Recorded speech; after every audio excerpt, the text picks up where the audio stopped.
Example 1, we have a linear equation. It's a little more complicated maybe than the ones we've looked at before because of the parentheses here, but this is a linear equation. We can solve it by simplifying and getting x by itself on one side.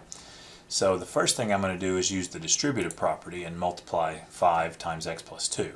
So we distribute the 5, we get 5x plus 10 minus 1 is equal to 3x plus 18. Next step, after we've distributed, we'll see if there's any like terms. Like we have the 10 minus 1, we can go ahead and combine that and we get 5x plus 9 equals 3x plus 18. Then we need to get all the x's by themselves on one side, all the numbers on the other side. That's going to take 2 steps. We got to move the x's, got to move the numbers. You can do that at one time if you want, or do one at a time. So we could subtract 9 from both sides, and that would leave me with 5x plus 0, or just 5x equals 3x plus 9, 18 minus 9. And then I need to get the x's alone on one side, so subtract, recopy it over here, then subtract 3x from both sides, and we wind up with 5x minus 3x is 2x equals 9. And then at the end, divide both sides by 2 to get just x equals 9 halves. Okay? And let me show you, I won't do this on all of our equations, but you can always check yourself on an equation. Okay, if x equals 9 halves is a solution to this equation, when I plug it into the left-hand side and the right-hand side, I should get the same result. So let's check that, okay? So let's see, we got 5 parentheses x plus 2, and I think x is 9 halves, or you could do 4.5. We got 9 halves plus 2, close up the parentheses, minus 1, and I'm going to hit enter. And I get a decimal, which is fine, 31.5 if you want it. I'll show you, hit the math button, and number 1 there, you can convert it to a fraction, 63 over 2. Okay? And then I have 3x plus 18, so I check that. 3 times, I think x is 9 halves, plus 18.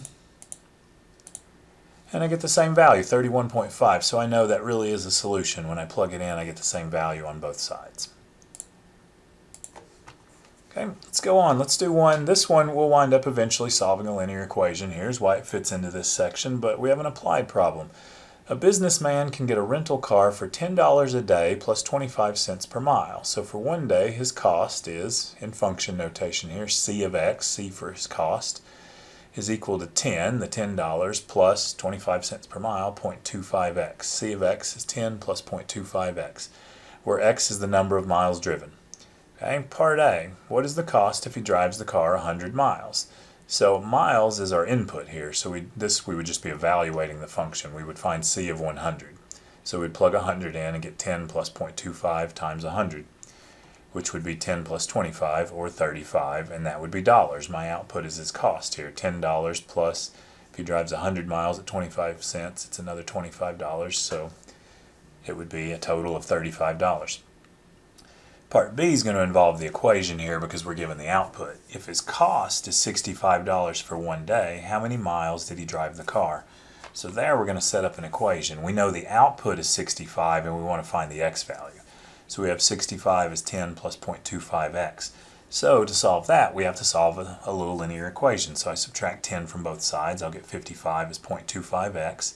Divide both sides by 0.25. So 55 divided by 0.25, which is the same thing as 55 times 4. You're dividing by 1/4. You get 220 miles. Okay? So there's a little application of solving a linear equation.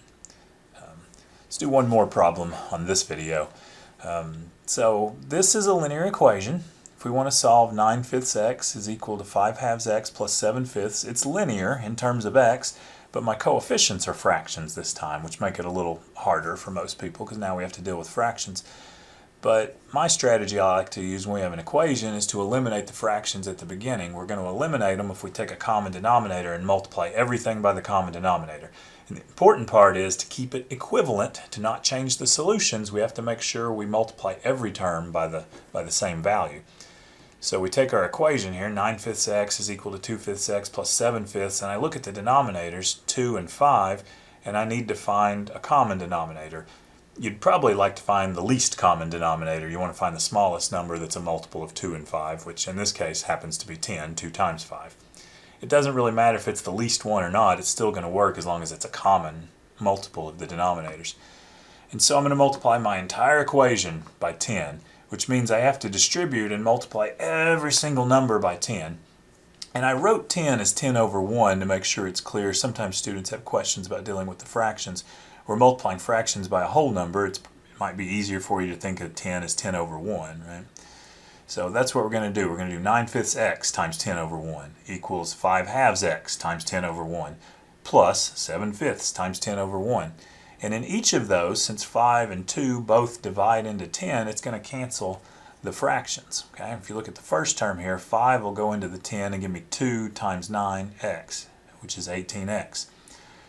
2 will go into the 10 and give me 5 times 5 times x, which is 25x. And then 5 will go into 10 and give me 2 times 7 is 14. So I clear the fractions and I get 18x equals 25x plus 14. Okay? So if I multiply through by a common denominator, I won't have any fractions left. And then we need to get x by itself on one side. If you subtract 25x from both sides, you get 18x minus 25x is negative 7x is equal to 14 on the other side, and then divide both sides by negative 7 and you get x equals negative 2. Okay? I'm not going to check that one for you with the calculator this time, but you could. You could plug in both sides and plug in negative 2 for x and make sure you get the same value.